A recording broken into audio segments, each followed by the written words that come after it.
Doctor Sujith Vijayan Pillai. Sir, ബഹുമാനപ്പെട്ട മുഖ്യമന്ത്രിയുടെ ധീരമായ ഇടപെടലിൽ ദേശീയ ജലപാത 3-ൻ്റെ പ്രവർത്തന പുരോഗതി അതിശക്തമായി വളരെ വേഗം മുന്നോട്ട് പോവുകയാണ്.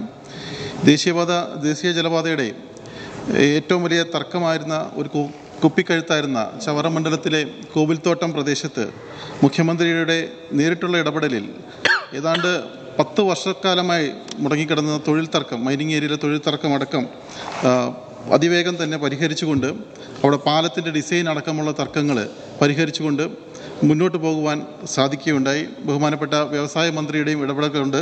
ഏതാണ്ട് 750ഓളം കുടുംബങ്ങൾക്കാണ് സ്ഥിര വരുമാനം ലഭിക്കുന്ന രീതിയിൽ ഈ ഒരു പ്രവൃത്തിക്ക് നമ്മുടെ ചവറ നാടിൻ്റെയും കോവിൽത്തോട്ടത്തെ പ്രദേശവാസികളുടെയും എല്ലാം ഹൃദയത്തിൽ നിന്നുള്ള നന്ദി ഈ വേളയിൽ അറിയിക്കുവാൻ താല്പര്യപ്പെടുകയാണ്. സർ, എൻ്റെ ചോദ്യം, ഈ പശ്ചിമ തീര കനാൽ വികസനത്തിൻ്റെ ഭാഗമായി പുറമ്പോക്കിൽ താമസിക്കുന്നവരെ അതിന് പ്രത്യേക പാക്കേജ് നൽകിക്കൊണ്ട് മാറ്റി പാർപ്പിക്കുവാൻ താല്പര്യപ്പെടുന്നുണ്ടോ? അതിൻ്റെ വിശദാംശങ്ങൾ ലഭ്യമാക്കാമോ? സർ, ഇതിലൊരു പ്രത്യേക പാക്കേജ് തന്നെയാണ് ഇപ്പോൾ നടപ്പാക്കി വരുന്നത്. ഇതിനകത്ത് കനാൽ വികസനത്തിന് ആവശ്യമായി വരുന്ന സ്ഥലത്ത് താമസിക്കുന്നവരെ ആ വീടുകളും കെട്ടിടങ്ങളും ഏറ്റെടുക്കേണ്ടതുണ്ട്.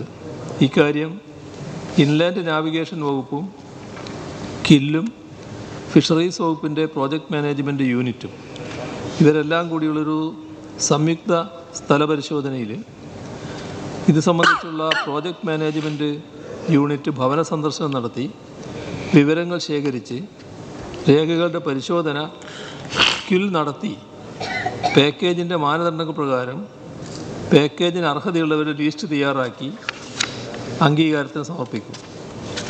അങ്ങനെ അർഹത സംബന്ധിച്ച് സംശയമുള്ള കേസുകളിൽ ഇൻലൻഡ് നാവിഗേഷൻ വകുപ്പ് അസിസ്റ്റൻ്റ് എക്സിക്യൂട്ടീവ് എഞ്ചിനീയർ അധ്യക്ഷനായുള്ള അസിസ്റ്റൻ്റ് മാനേജർ കിൽ, വാർഡ് മെമ്പർ, വില്ലേജ് ഓഫീസർ തുടങ്ങിയവർ അംഗങ്ങളായുള്ള പ്രാദേശിക സമിതിയുടെ പരിഗണനയ്ക്ക് സമർപ്പിക്കും. അർഹത സംബന്ധിച്ച് പരിശോധിച്ച് ലിസ്റ്റിൽ ഉൾപ്പെടുത്തുന്നതിനായി സമിതി ശുപാർശ ചെയ്യുന്ന മുറക്ക് കിൽ അംഗീകാരത്തിനായി സമർപ്പിക്കുകയും ചെയ്യും. ഇതാണ് ഏറ്റെടുക്കുന്ന നടപടിക്രമം. ആ നടപടിക്രമം ഭംഗിയായി നടന്നു പോവുകയാണ്. Second question. സർ, ദേശീയ ജലപാത 3 വികസിക്കുന്നതോടുകൂടി നമ്മുടെ നാട്ടിൽ ടൂറിസത്തിന് നല്ല സാധ്യതകളാണുള്ളത്. ടൂറിസം വകുപ്പുമായി ചേർന്നുകൊണ്ട് ഏതെങ്കിലും പാക്കേജുകൾ, പദ്ധതികൾ നടപ്പാക്കാൻ ഉദ്ദേശിക്കുന്നുണ്ടോ? സർ, ഇതിൽ എക്കണോമിക് ഡെവലപ്മെൻറ്റ് ഓപ്പർച്യൂണിറ്റീസ് എന്ന് പറയുന്ന ഒരു പഠന പദ്ധതി ഈ പശ്ചിമ തീര കനാൽ വികസനവുമായി ബന്ധപ്പെട്ടുകൊണ്ട് ഇപ്പം തന്നെ നടപ്പാക്കുന്നുണ്ട്. അത് ഉദ്ദേശിക്കുന്നത് ഈ കനാൽ മുഴുവൻ വികസനത്തിനും 616 കിലോമീറ്ററാണല്ലോ ദൈർഘ്യം. ഈ കനാലാകെ 13 റീച്ചുകളായി വിഭജിക്കും.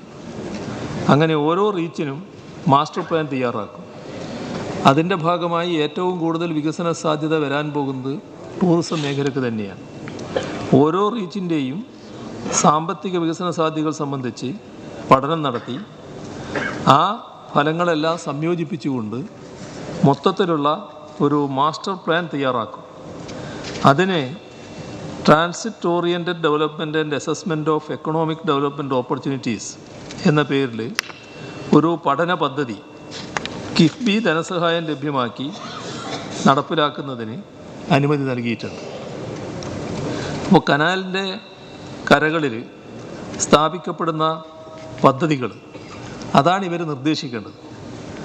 അതോടൊപ്പം തന്നെ അതുമൂലമുള്ള സാമ്പത്തിക വികസനവും തൊഴിൽ മേഖലകളുടെ വിപുലീകരണവും വിലയിരുത്താൻ കഴിയും.